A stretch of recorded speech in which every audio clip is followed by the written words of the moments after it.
Friday and Saturday, of course, 8 p.m. here in the Black Box. And also no drinking in the Black Box. Delish. But yeah, let's hear it for Black Sheep Poetry. Just leave it.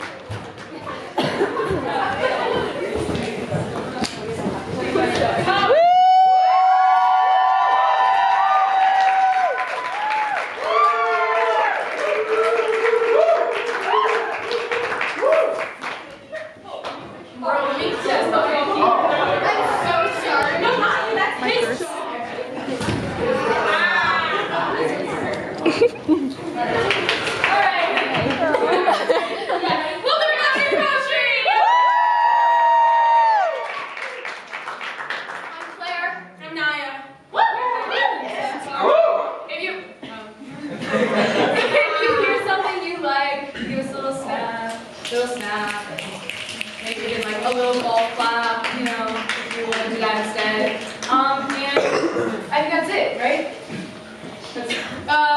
Yeah. Oh, okay, for sure. All right, like, you ready? Who's the first you'd sing? It's me? No, it's not. It's it's you. No, you were the reader. Okay, hi. Our first one to sing.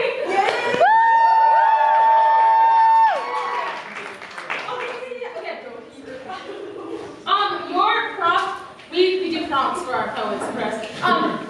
Today's is what your first date idea would be. Oh wait, they change. They change every fucking night because we need to love you. Oh my god, we're dedicated.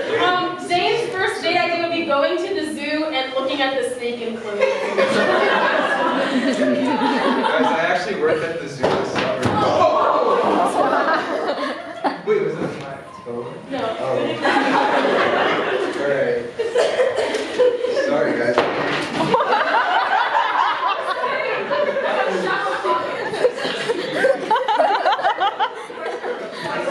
Got it all on video. Pockets. Okay.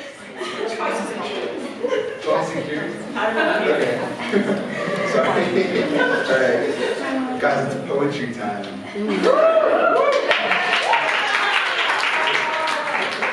Alright. I can't believe I was desperate enough to download Hinge. Again! I mean, it can't be that bad, right? I already got a date. That's a good sign, right?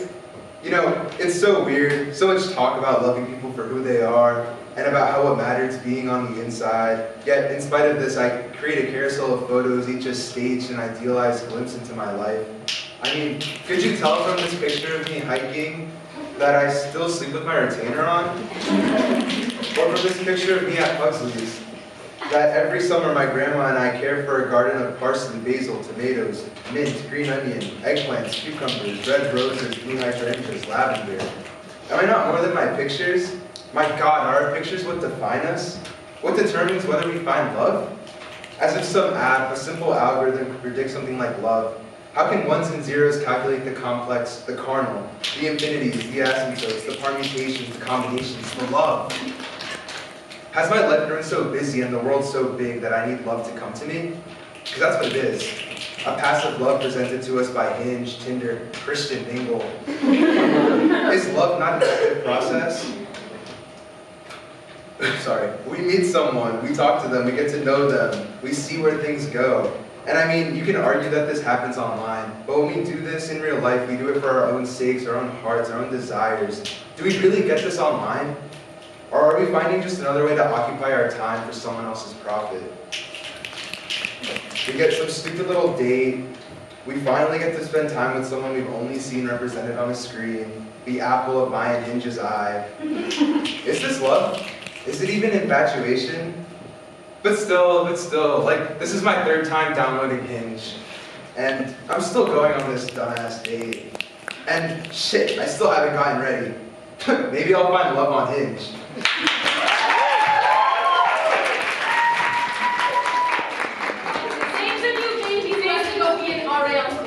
Oh my God. That's crazy. That's crazy.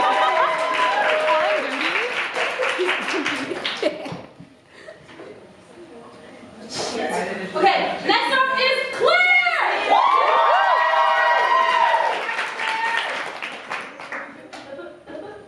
Claire, your first date would be forcing them them to watch Pride and Prejudice with you. She's a doormat. I had been watching you for a long time. Or maybe it just felt like I had. Maybe I'd just been orbiting around you and naively wanting. I got tired of that. So when I stumbled across your picture on the third dating app that I downloaded on the 82nd swipe that I swiped, I thought, this is it. Divine intervention. The universe's guiding hand. Your pretty face on my small smudged screen, and I sat there and I looked at you and I wondered if at that exact moment you were looking back at me, sitting in your own apartment, on your own couch, your green couch, the one with the stagnant center cushion and the strange stain and the peeling upholstery. You sent me the first message, and I play hard to get. I let you come to me. I want you to watch me, to orbit me, and when you finally take me out, I know that it's fate. Can you feel it? Divine intervention. The universe's guiding hand. Your shirt is wrinkled, but you ask all the right questions, and you touch my wrist just enough to be lovely. And I tell you that my middle name is Isabella. I tell you that my favorite movie is Joe Wright's 2005 adaptation of Pride and Prejudice. And I tell you that, God, I can't stand the Chiefs either. I cannot believe that game. I can't believe they're playing the Super Bowl again, and absolutely, they're paying the rest. Xavier Worthy did not catch that ball. Because I'm cool. I do not tell you that I know the color of your couch, or that I know the sound of your soft breath while you sleep, because I'm classy. Now entrees come out, and you've ordered steak, rare, and I've ordered steak, medium rare. We rip apart the meat like the worst carnivores, like terrible beasts, like we're starved. And I am starving. I've been starving. I know you know the feeling. And finally, over our third glasses of wine and a half-forgotten tiramisu, I tell you that there's a fox in my garden, and that it only comes at daybreak, and that it walks with the lid, but I don't think it's sick. I think it's searching for something, or maybe it's following something that I can tell. I've thrown. You take the last swig of your wine and you ask me again about the Chiefs and the referees and whether or not I think Saquon Barkley is enough to beat them. Because you're scared. Because it's too tangible now. It's too real. And you don't understand yet. But you will. You walk me home and you kiss me in the hallway. The worst carnivore. A terrible beast. I let you come inside because you say, you're starving. After this night, we will never speak again. Suddenly, I know this. And suddenly, I have nothing to lose. We sit down on my couch, floral, yellow, no stains, and I offer you a drink. I press up against you. I tell you again about the fox. You ask me, where's the garden? Rooftop? That must be a lot extra in rent, huh? I say no. I say, the garden isn't here, it's at home, on the farm where I grew up. You stand and say you have to leave, and here's something to lose. Don't go, I say. Divine intervention, I say. The universe's guiding hand, I say. Because I'm starving. Because I've known you, and because I see you, and because I'm cool, and classy, and here, and real, and because I understand suddenly, you know this. You say, you're glad you swiped right. You say, you'll see me Friday for the second date. I don't tell you that maybe, even, I'll see you before then.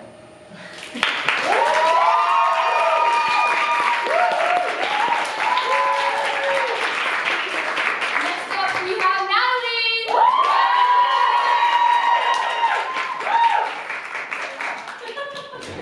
Thank you, Natalie. Thank you. I appreciate it. Natalie, if you were first date, you'd be going to a monster truck derby. I would.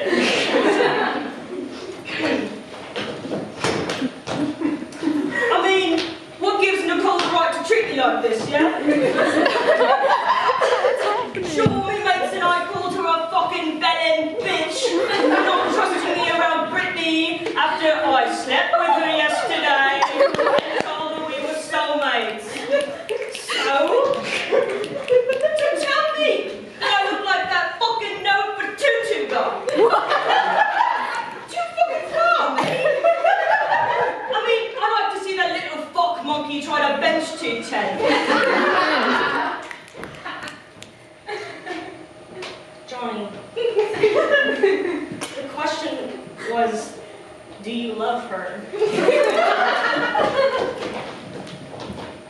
Oh, right. Yeah, no, for sure. Babes and I like this. Can we take fire? I've got a piss and I think I've finally got enough juice in the tank to make a willy on the toilet seat. Cheers, mate.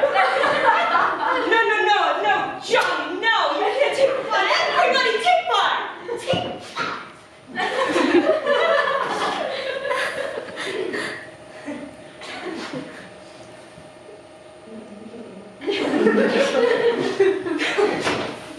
hello. Didn't see you there. I'm Sam. I'm 24. And I'm from Bozeman, Montana, which is code for Malibu. And I don't quite know what I'm doing here. You see, I saw heaven yesterday, walking gently against the evening breeze. Long tanned arms casting even longer shadows that made the moonlight dance. Flexing calves sinking in the deep shifting sands off the Spanish shoulder. One glance in my direction, and in his smile I found the pearly white gates. A man to anchor me, a dream alive, but not to be. I was young like them. I was hungry. I swept the apps as if they were dust clouds in my room, fervently and hopelessly trying to make love appear where there wasn't any. So I strayed. I took up knitting and the New York Times connections and chose the road where no one fucking bothers me anymore. So yeah, maybe love is the island I made along the way.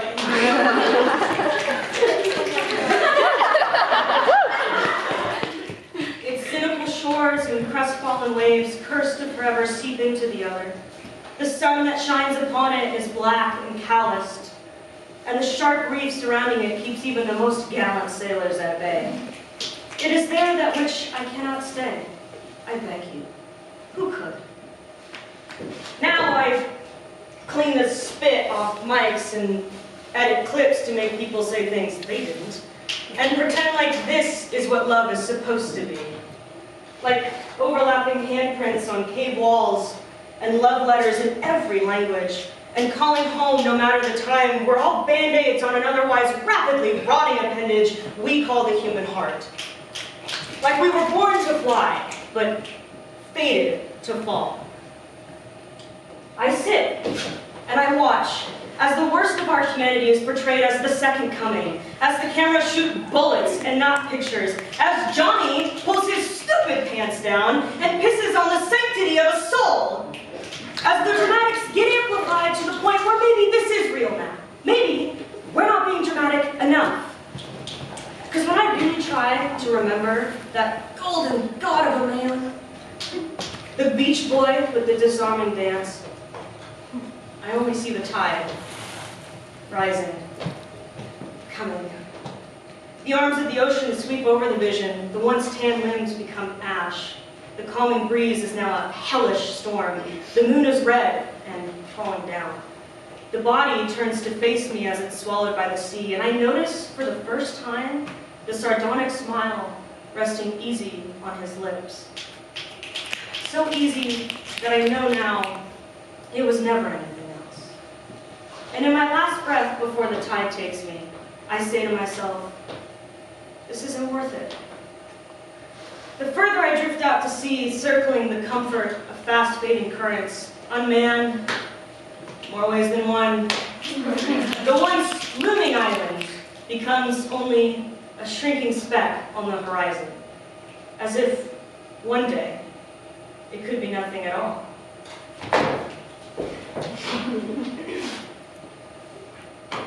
She's in my fucking chair!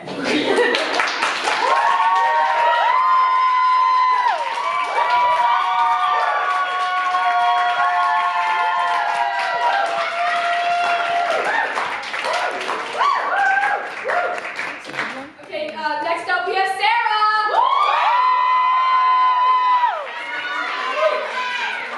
Sarah, if you were a first date, you would be annotating each other's favorite books.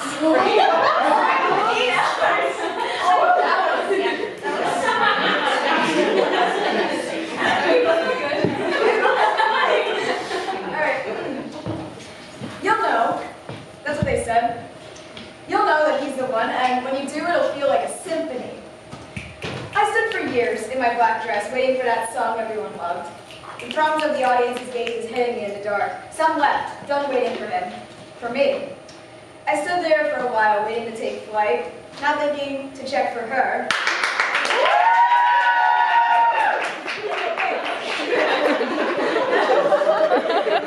I got the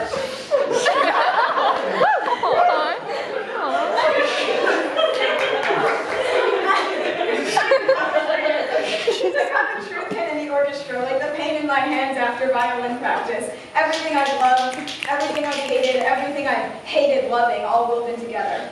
She was stunning. Stage lights glowed like a halo on her back, blinding me just enough to let go a little each time I looked at her. And no applause came from the mezzanine, but I wanted to stay there, caught between the stage and the people's stares beneath, stay in that moment, because the truth was I didn't know how many like that after I made it through. But I made it a star. Now I'm here. Jaded, tired, quickly checking CNN every morning to see if the weddings are still on, then staring at this screen, hoping it helps. Praying to God that this app has less creepy old men than the last one. And don't get me started on the postings where the woman starts on her own with her own pictures and everything, and then halfway through the first date reveals her entire husband next to her and asks you to be their third for a night. The audacity!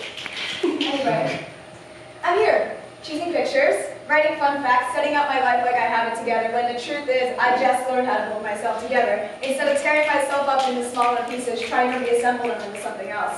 But wait, what was the question? Ideal first date, I don't know. I guess if I picked, we would go to the bookstore and annotate our favorite books together.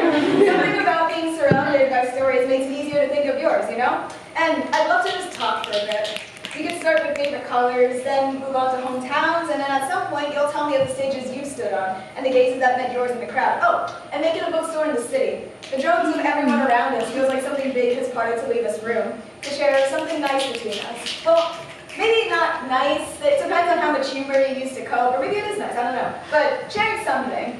But anyway, we'll talk about the shows, the costumes we put on, the lines we've said, the ways we've hit on stage left before bursting or tiptoeing out.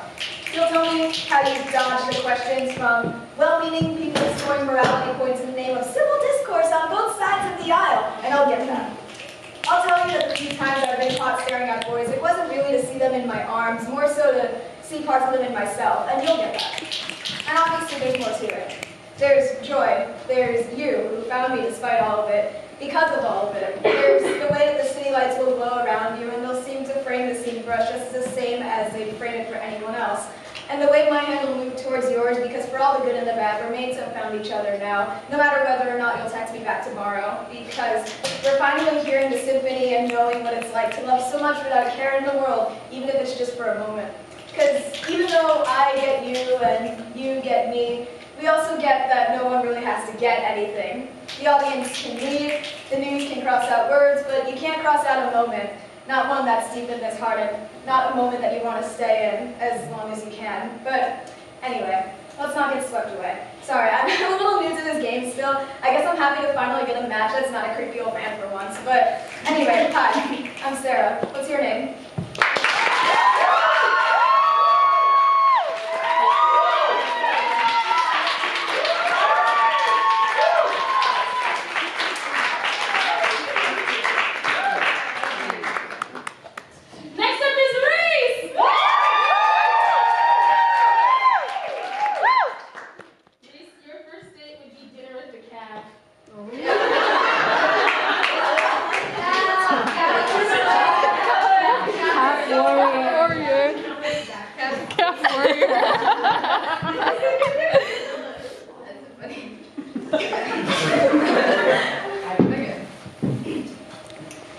It's that kind of primordial curse that lingers in bone marrow, evident in the way I sleep with my back pressed against the wall, the recurring dream I have about my mother, the ants that trailed up the stairs in summer, how my room always smells like fall. And when I was a kid, I remember that single spot of carpet my dog scratched, floorboards ridden with deep grooves, spilling red jello on my brother's floor, youths in the way we lapped it up like livestock, patched by bloody patch. And you should know that your name is like a song that cuts through this unholy miasma. You are the lone woman in rolling alfalfa fields, the glinting blood like garnet amidst gray sands and milkweed, the way it feels to have a heartbeat. You are the voice, I am the echo. I yield and I long for you in that desperate, twisted sort of way that I call love.